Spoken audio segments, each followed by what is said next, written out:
arpu khandai tarik Naiwieng arhajar arpu sau ka Don Bosco Technical School Dbts Shillong kala rakhe ya ka jingpyndep hok yaki prokram ai jinghikai na ka bynta ki sanspa sanpho ngut ki nongshah hikai haki kharphra tylli ki kam bapher. Uba Joseph Fantin Lakadong MDC kala Laitumkhrah-Malki konstitwensi ulalong kumu kongsan ryngkat ka kong Audrey Mary Khonglam Skill Development Officer SDO joka East Khasi Hills Meghalaya.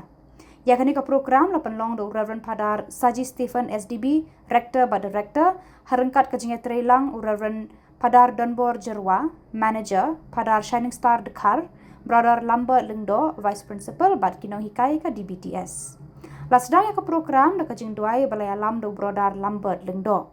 Upadar Shiningstar Dkhar Principal ulai ka jingpyndep ngobha ya baro ki balawan ha ka ni ka sngi khamtam mi ki khna ki bala pendep ki jingpuli na ka ni ka shlam.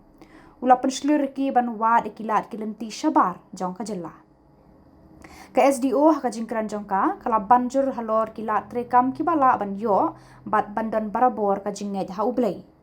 Kongsan ba Joseph Fantin Lakadong ula ai mense mi ki Samla bikin sngongu ya kilat kilenti ka ba kilayo bat banya le ban long kinong thau kam lajong. Lapan kut ya kani ka jinghilang da ka jingsam mi ki Syrnot ki Samla ki balapas ha ki training bapher ba kentup ya ka automotive electrician, electrical technician, assistant electrician, carpenter, wooden furniture, domestic data entry operator, hand embroiderer, sewing machine operator, assistant hairdresser and stylist, makeup artist, two-wheeler service assistant, assistant plumber general, multi-cuisine cook, but ka front office associate.